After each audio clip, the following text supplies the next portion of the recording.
Hello and welcome to another edition of Pitching In live from St. Louis.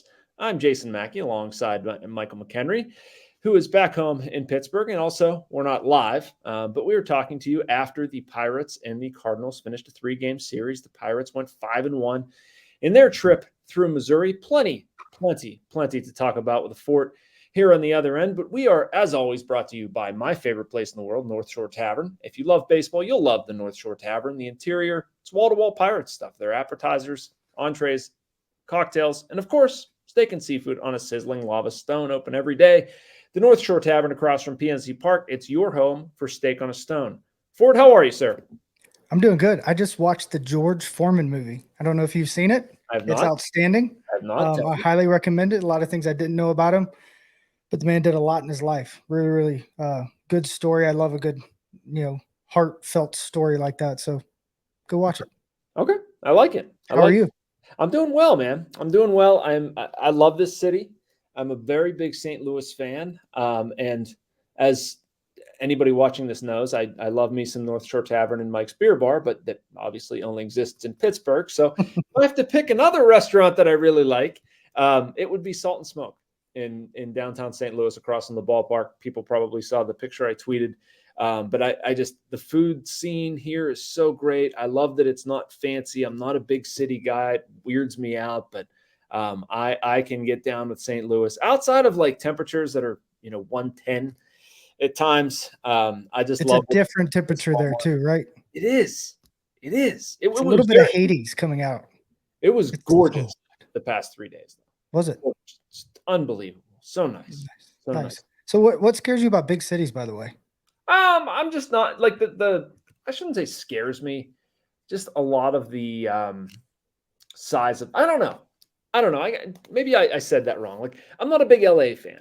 I do love New York though. And I guess that's as big of a big city as you can get, but I love New York. I love DC.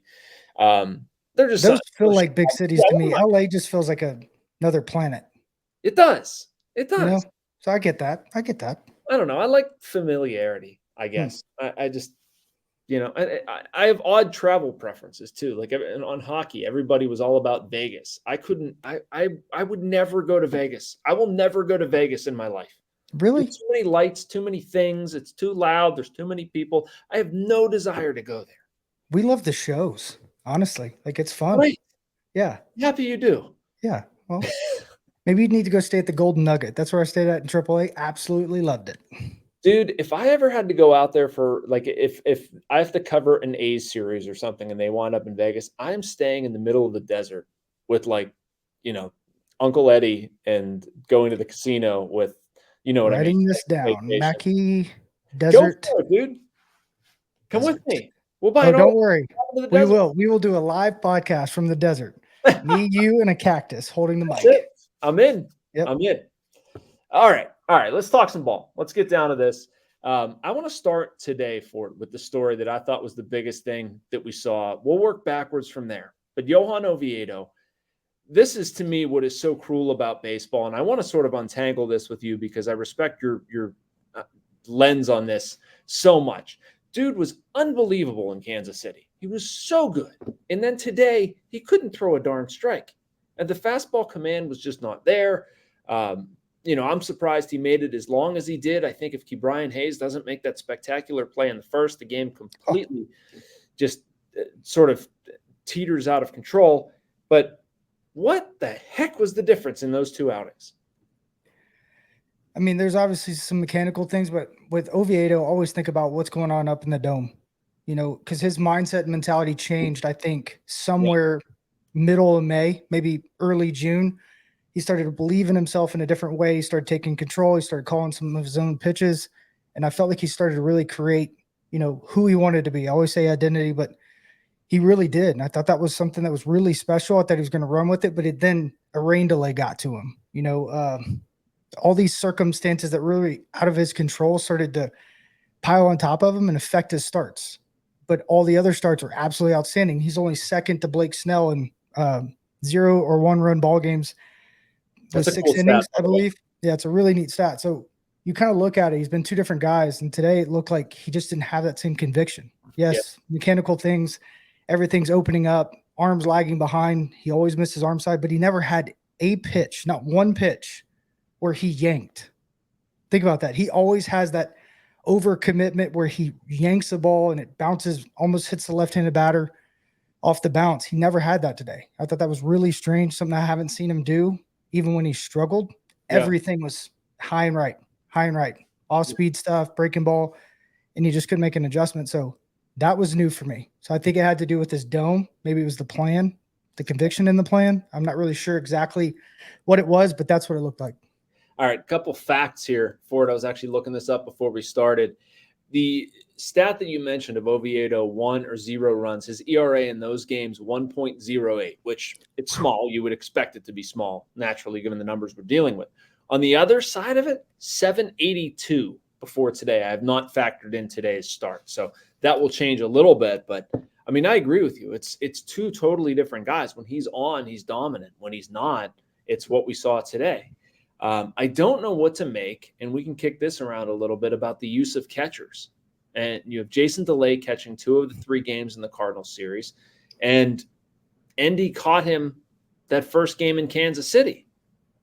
Why didn't Andy catch him again in the last game in St. Louis? I'm a little surprised by that.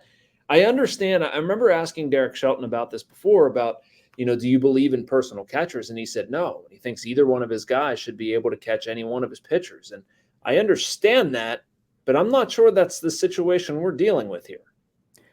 I mean, it's funny because DeLay's catching Keller just about every start, especially his last 5. Right. It's very much been his personal catcher. Yeah, and I think it's more of a trend thing is the way I would look at it. I don't believe in a personal catcher either, but even though I ended up being a personal catcher a couple of times, the reality of it is, Mackey, I need to be able to have that guy tick no matter what if I'm catching. Yeah. But that doesn't mean I'm the hot hand. I'm not in rhythm with him. I remember the first time I caught AJ Burnett, I come in the middle of a game and he just gets annihilated. Of course, I put all that on me, but I hadn't caught him. I hadn't caught him since spring training. And the reality of it was, like, he wasn't comfortable. I wasn't comfortable, and that's never a good thing. But that was fixed. And I think you have to look at it as like, yeah, both guys need to, but when the hand is hot, you let it play. Like if next time out Indy catches Keller and he doesn't pitch well, you're like, man, well, we just routed off 4 or 5 starts in a row. DeLay was outstanding. Remember when Hedges got Keller for the first time? It didn't go well. Yep. And I think there's a learning curve. So as Derek Shelton said, I don't believe in personal catchers, but I do believe in trends. And if you're going to look at analytics, you have to look at all of them. And that's one of the analytics you need to look at. Yeah, I don't love that. I'm just very much in the camp of if something works, stick with it, man. Me too. Even to the point with like lineups and they change them and giving guys rest and changing things around. And like, I don't know if we want to get into what they were doing with Ji-Won Bae today. He's not playing against the lefty. It's sort of pitter-patter, though, to me. Like they do this stuff all the time.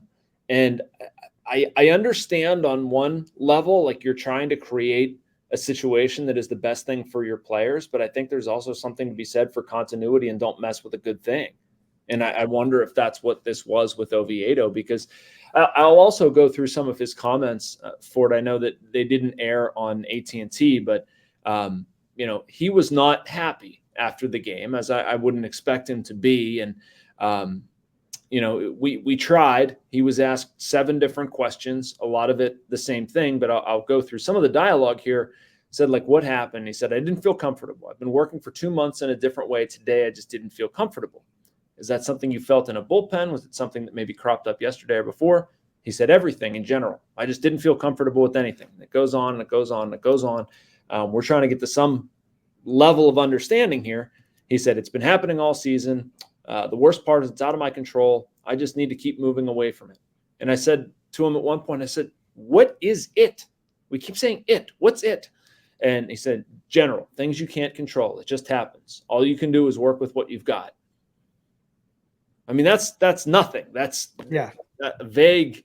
It's like he wanted to say something, but didn't want to offend anybody. Or sounds like a politician. That's what he sounds like. Yeah, right. Yeah. Is that a catcher? Is that something else? Is that a pitch mix that he was being prevented? I mean, he was a lot fastball, slider. Did he want to throw his sinker? Did he want to throw his curveball and changeup? I don't know. And that's the problem. That's the problem with you. Like, that's a problem for you. That's a problem for me. That's a problem for the fans. Is Ji-Won Bae, I mean, his numbers are drastically better than against lefties and righties right now. I mean, and then he gets 2 hits. He doesn't lay down the bunt. Is that why he's not playing? Not sure. There's a lot of different things that are never answered. And I think transparency would go a long way, because if it was something that was development oriented with Oviedo, like, hey, we need you to do this. We need you to do this. If that was brought to the forefront and he's not comfortable and he fails, we're all like, okay. At least they're making some effort to develop him at the major league level, but we don't know that. Yeah. We don't know that. Even if we do, a lot of times there's only bits and pieces of it that we can, share. And it's just not okay for the fans to understand that, there is a lot of things at play, and what it is, sometimes we just have no clue, and it gets cryptic.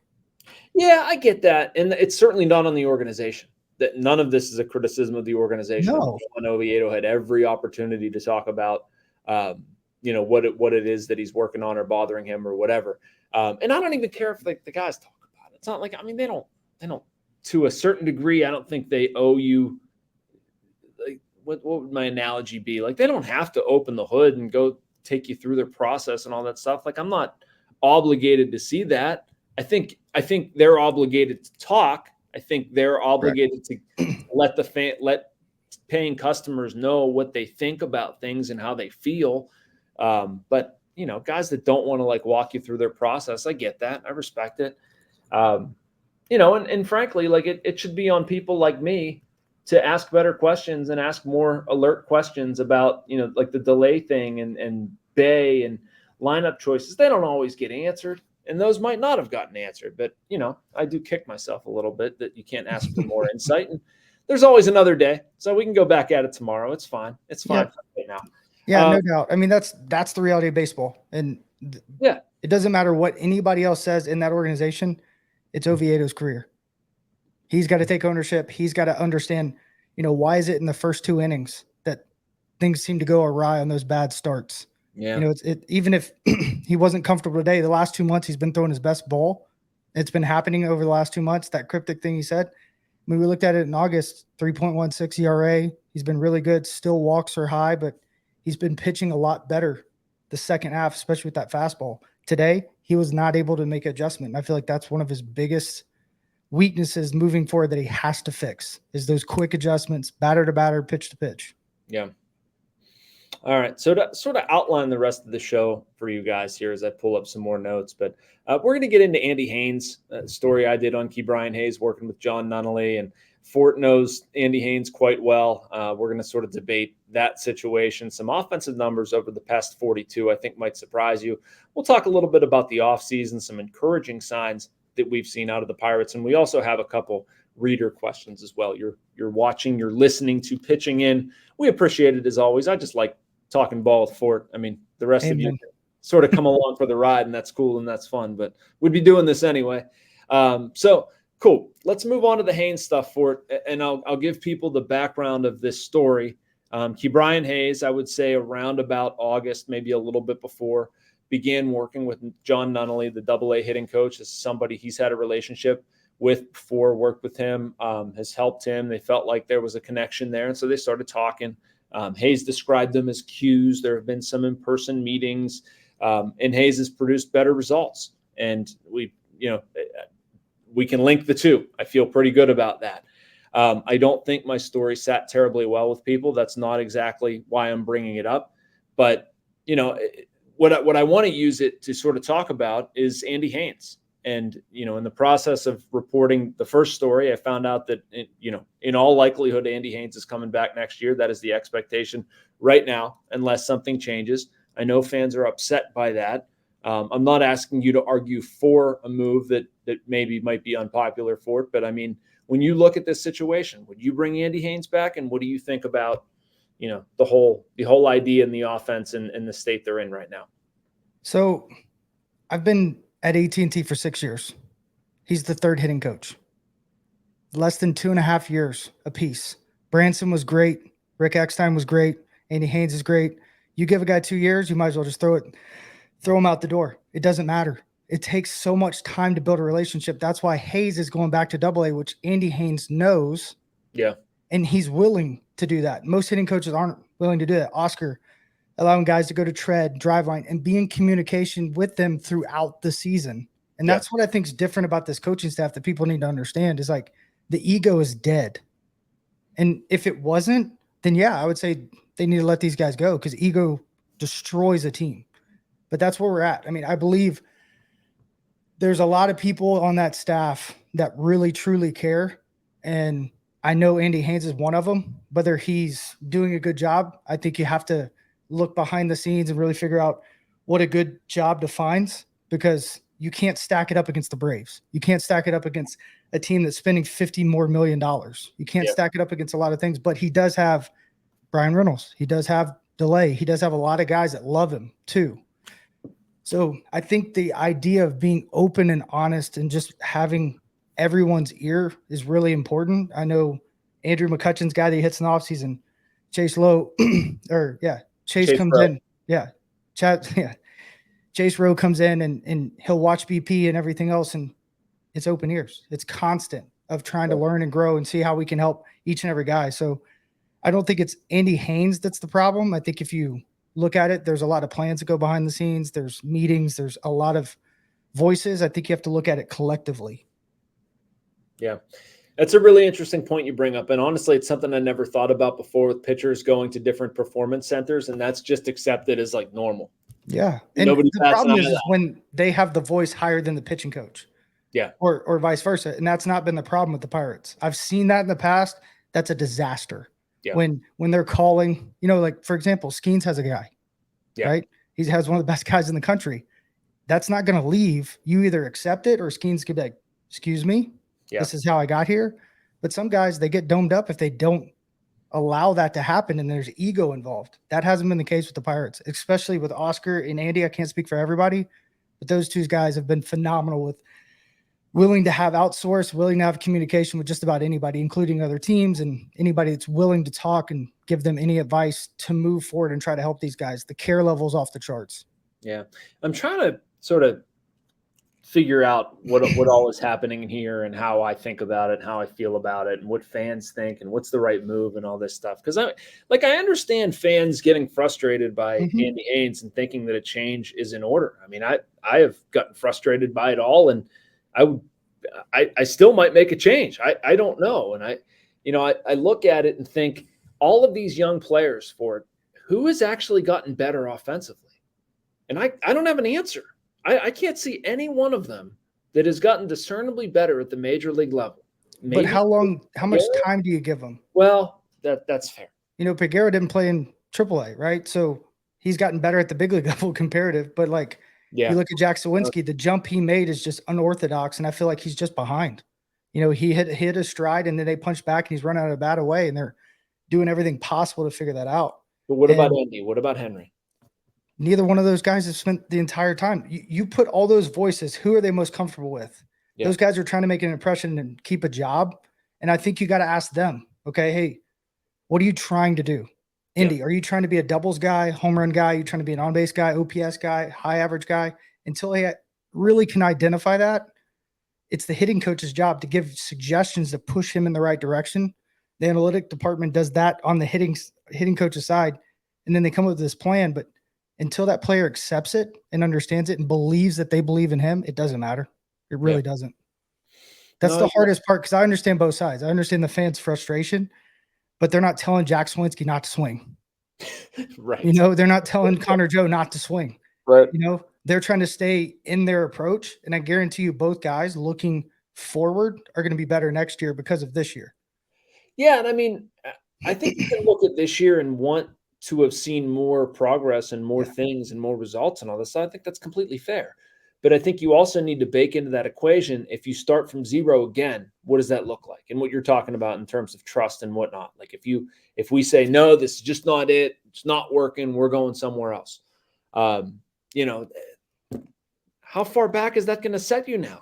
I know that's the problem. I wouldn't be set that far back. I think I'd rather take Andy Haines 2 years in and trust that this is going to improve, versus starting over with somebody that is a bit of a wild card. I mean, it's not the kind of thing where somebody just magically comes in here and everybody starts hitting.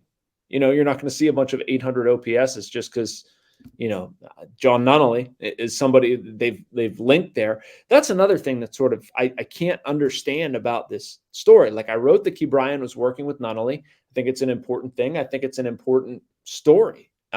If he was eating bran flakes every morning, I used this analogy to somebody, I'd be writing about that. Yeah, absolutely. Right? That's my job. That's what you should do. And then inside of that article, I also posited, which I felt fine about at the time, especially after hearing Ben Cherington talk on Monday in Kansas City, where he said, like, he gave a ringing endorsement of the pitching group, said Shelton's coming back, and then said about 19 times, we need more offense. We need to score more runs. We need to score more runs. Like, without knowing that, as somebody on the outside, like, you're going to take that, man, he's not real happy with the hitting coach. They could lose 95 games. He keeps saying we need more runs. That usually adds up to the hitting coach not coming back. So as we know, that's probably not going to happen, by the way.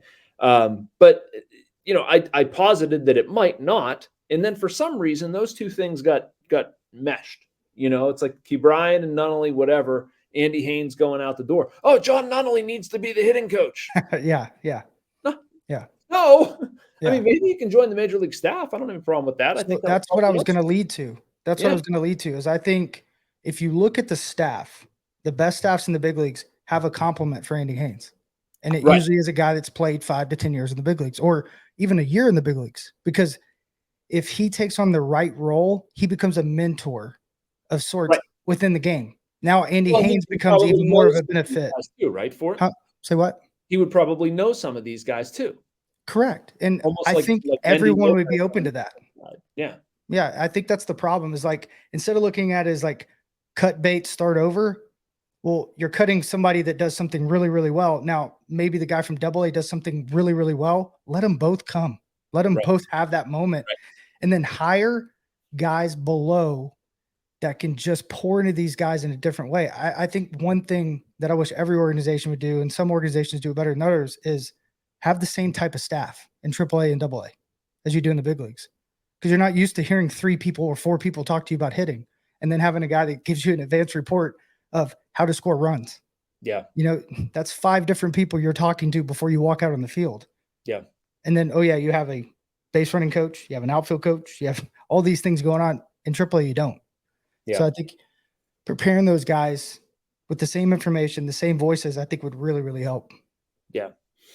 Yeah. No, it's interesting for sure. And it's a different lens on it, getting more context with Haines, what he's done, hearing different perspectives that the Hayes story, frankly, produced. Like I said, I went into that thinking there was probably going to be a change, and that's why I wrote that, he would be a replacement. Like, if you start from the idea that he's going away, that makes sense. But anyway, that we're not going to dwell on that. A couple numbers that I saw in researching this stuff before we started, I thought was interesting. Runs scored over their past 42, and keep in mind they're 22-20 during that time. I believe that traces back to July 19th. But anyway, runs scored, they've scored 188 runs, 17th in MLB. That's not bad. That's not bad at all. That's above 500 with a payroll that is peanuts, and with young players that are largely figuring things out, then are only going to get better. OPS 717, that's 17th. OBP 316, that's 16th. Anyway, I mean, they've gotten on base and scored a decent amount of runs over the past 6+ weeks, something like that. It's some of the best ball they've played all season outside of 20-8. If you finish that, finish the final month like this, to me, there's no reason to get rid of Andy Haines. I mean, I think that's largely a respectable way of finishing out the season if these numbers were to continue. I agree. And you look at how the pitching's been. I mean, we are literally putting Band-Aids on our pitching staff. I think Band-Aid might be starting tomorrow. I mean, it's tough. I mean, I feel bad for these guys. I feel bad for the staff. You don't want to rush guys along, but man, they are really struggling to find arms to put into the game, and these guys are wearing it.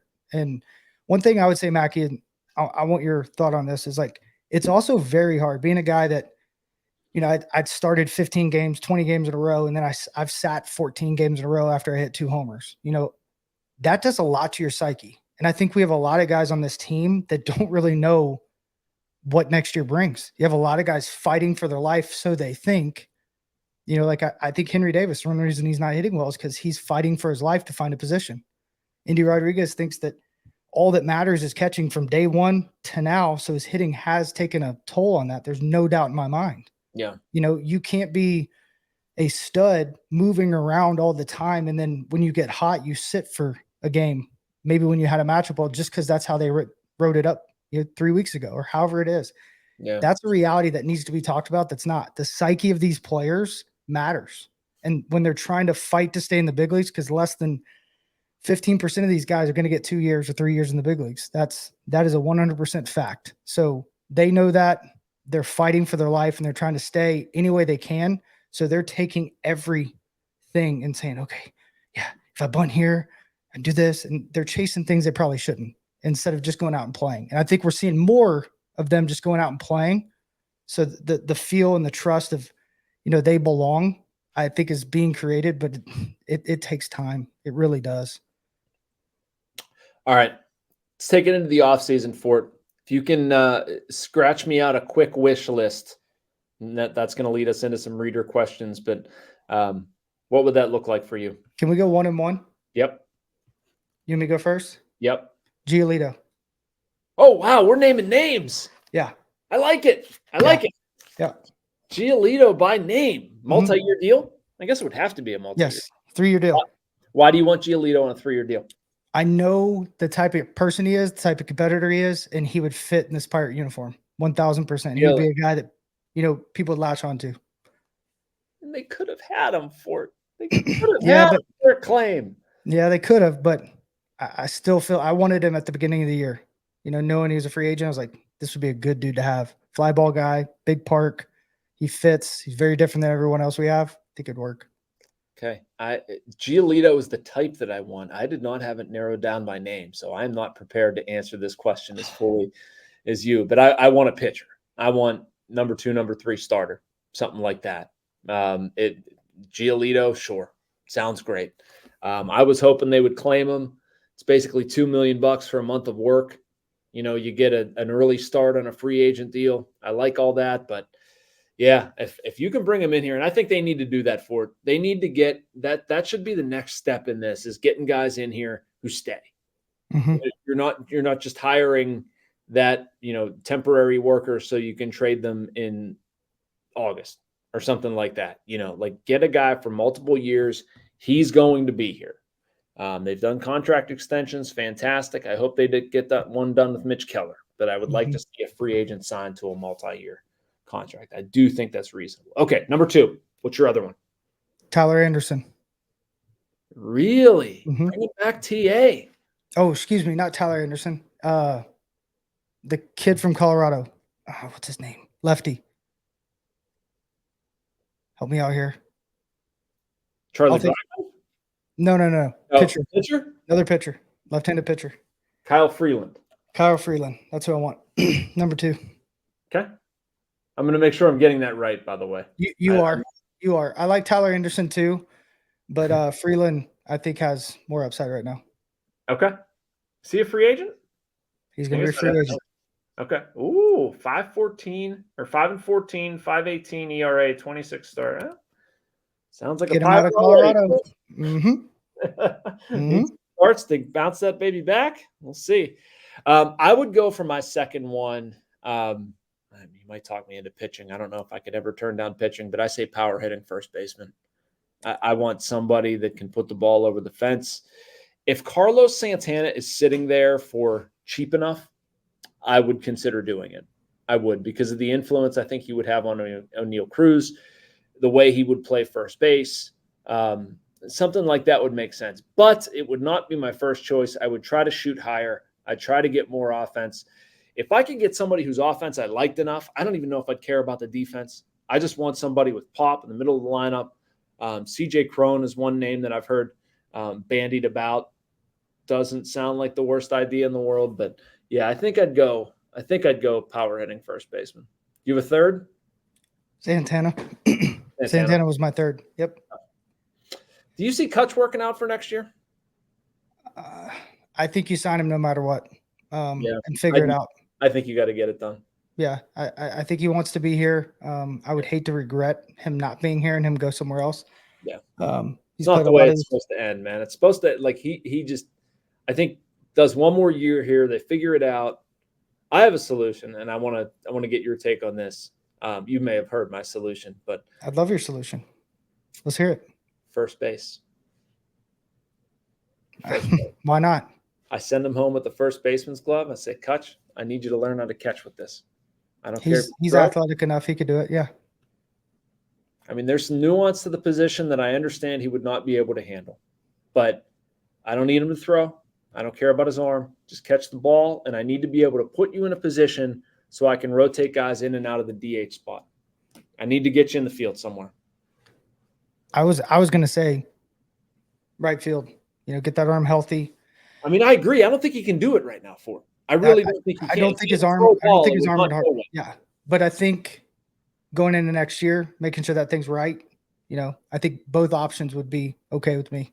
Well, if I'm the Pirates, this is the way I play this. I make sure that he's physically able to give me something in the field. Mm-hmm. Because as much as I want to sign him, it's a great story. He's Andrew McCutchen. He's the most important player for this team in decades. Agree with all of it. It's potentially a dumb move if all he can do is DH. His production will go way up offensively if he's playing in the field more. I know agree. that in my mind. I agree. So I'm with you. And two, like 300 to 400 at bats, let him dictate it. But he's a guy, I think, if he comes back healthy and he knows where he's going to be, because last year was that first year he felt free agency. It wasn't like knock, knock, knock, knock, knock, knock, knock, knock, knock over and over again. Yeah. There was 3 teams that hit really hard, stopped, and then came back. And that's hard. That was my career. You sat around, waited all these guys to get, through the sifting, and they're like, oh, there's McKenry. Let's go get him now. And he felt that. He felt that last year. And yeah. I think knowing he's coming back will give him a different type of want to, and I think he'd go out with a bang. Yeah. Yeah. And that's another thing. That's the last part of that. I mean, it's got to be the last year.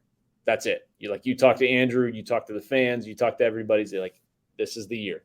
I don't know if he'd announce it, to be honest. I think he'd just be like, yeah, we'll see. Yeah, we'll see. Because I don't think he would.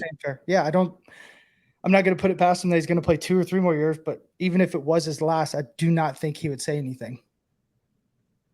I think I'd need him to say something. Everybody'd want him to, but he would just be like, we'll see. If I'm running that move from an organizational standpoint, well, they may know. They may know. I'm just saying the fans and everybody else may not know. Well, yeah, I don't care what you tell the fans. You can tell the fans nothing, but I'm saying, like, this is my deal.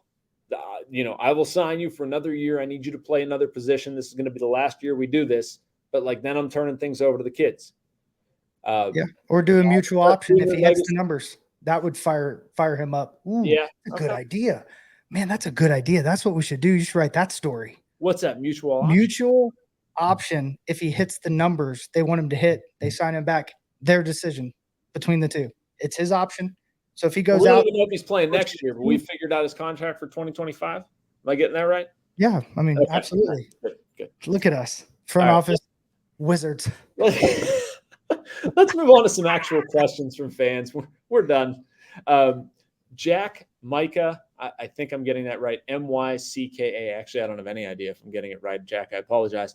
Is Capper up and Triolo down so Triolo gets regular at bats? Is he also playing some shortstop at AAA? So, how do you see this situation going? Why is Vinny Capper here? What's Triolo doing down? When might we see Triolo, et cetera? Yeah, I think he's down getting regular bats. I do like guys getting regular bats, but yeah, I think Vinny's here to be a place filler for right now, an extra guy so they can do different things off the bench, and he has versatility. That's it. Yeah, I'm looking to see if Triolo has played some shortstop. Is he playing first? He's only played 3 games there. He's going to be an option next year, I think, if we go get that big bopper. Yep. For a defensive guy. For a defensive guy at first. Yeah. Kind of like what Garrett Jones used to do. Yeah. Okay. I'm okay with that. I'm not worried about him playing shortstop. I don't see applicability there. Yeah. Anywhere, a different glove is a little bit different. Yeah. I mean, I think he can do it. It's nothing against him. It's just like right now I'm going to play Peggy there. I'm fine with that. His bat has supported it. Next year I'm going to play Cruz there. If I need a backup, I mean, I guess he can be kind of your super sub and backup places. But, again, I expect to have Peggy on the roster, and I don't expect to be taking Cruz out very much at all. I hope to not do that. That's what I hope to see next year, almost like Atlanta and LA, where you have guys that are in every day. That'd be awesome. Another question, you'll like this for it. Aaron Smith asks, with the frustration of fans and Henry not catching, can Fort give us a detailed rundown of the stuff catchers do on a daily basis? On a daily basis, if you're talking about Henry specifically, they pick and choose their battles. So one day they may focus on just the bullpen. And then another day they may go out and work on the receiving. Another day it may be throwing. It's constantly shifting. Occasionally you'll do a little bit of all of it. Back in the day, we used to catch live BPs. They don't do that much anymore. I guess because of fear of getting hurt or foul tip or whatever. But yeah, they rotate the work. There's a lot more time spent on catching the pitchers and receiving more than ever right now, especially with Henry Davis. And then every other minute is spent recovering and preparing to, call a game or get to know your guys. So there's a lot that goes into it. And I think Henry being able to sit into the pitchers and catchers meeting just about every time they have it instead of going to the hitters meeting, which I think is really, really cool. I think that's really important for him.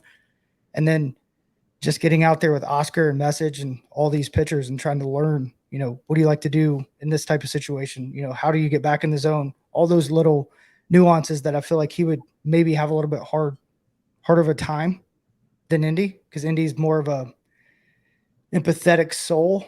Henry Davis is more of a fire in the soul type guy. So he's going to come at you real hard, and he's got one speed. And I think he's starting to learn he can have multiple speeds. And I think once he does, I think he'll be good behind the plate. I think he's got some ability. He's just got to figure out who he is back there and identify with the guy on the mound. That's the one thing I've heard and I've seen with him is his personality is overwhelming to those guys sometimes. Yeah. Which I think is a good thing because you can rein it back. It's hard to pull that personality forward. And I think him and Indy balance each other out as good as I've seen personally. You? Yeah. I mean, I largely agree with you. I don't know when he's going to catch, though. That's one problem. Yeah. It's not going to happen this year. He hasn't been doing any catching stuff, and I'm not sure. He's not going to learn on the fly next year. Yeah. I think the ship may have sailed, frankly. I know. I just don't understand when he's going to work on catching. And right now, the way I've seen this, Andy is a better catcher than Henry. So Andy's going to work on it, but Andy needs to play. Henry has a lot of work to do in the outfield. I don't think the ship has sailed on him playing out there by any stretch. I think it's been a really tough assignment to go in there and learn it on the fly. But you give him an off season, I feel pretty good about Henry being at least competent out there. But I don't know if he's doing himself or anybody any favors by clinging to the catching stuff. I feel like we've just got to say, no, just no. You're Kyle Schwarber. You're an outfielder. Let's just do this. Be a serviceable outfielder for me, and I want you to hit. And I think that might be the path of least resistance, to be honest with you. Yeah, I think anything that's straightforward is always probably good for his personality. Okay. All right, Fort. Well, that about does it. I had a couple more, but I'm going to scrap them because I don't want to be going on too long, and I also have an early morning flight to catch to get home from St. Louis. So we're going to adjourn at this moment. Thank you for joining, as always. I love this. I'm glad we get to do it every week. Me too. And I can't believe we didn't talk about Paul Skeens. I can't believe it. And there's a guy. I gotta throw this out here because I said it when you signed. This is for you, Mackey. Okay. My pick to click coming into next year. Yeah. He's going to be in the big leagues, is my guess. Let me find him. Make sure I get his name right. Hunter Barco. I said when they drafted him, that may be the best pick we've had in a decade because he flew under the radar into the second round. He was going to be a top 10 pick. Yep. Tommy John. He's recovering really, really well. They've taken him slow. Yep. I'm telling you right now, that swing and miss stuff could be here real fast. He's going to be in the big leagues. My guess next year. Wow. I hope you're right, Fort. Well, I want to be right because that I've heard a lot of good. I don't know him personally, but I've heard and seen his bullpens. Yeah, stuff's electric. All right. So Hunter Barco, 8 games, 7 starts, 17 2/3 innings. Rookie ball in Low A Bradenton, 3.06 ERA, 28 strikeouts to 5 walks. That's pretty good. Yeah, especially off of Tommy John. Yeah. Yeah, this is his first time in a ball game since 21. Okay. So okay. I think he's going to hit the ground running fast in his last start. 4 innings, 7 Ks, 1 hit, no runs. All right. Very well. That does it for us this week. Subscribe, like, do all that fun stuff. We will be back here, same place, same channel. Thank you to the North Shore Taverns for sponsoring us. For Fort McHenry, I'm Jason Mackey. You've been watching Pitching In.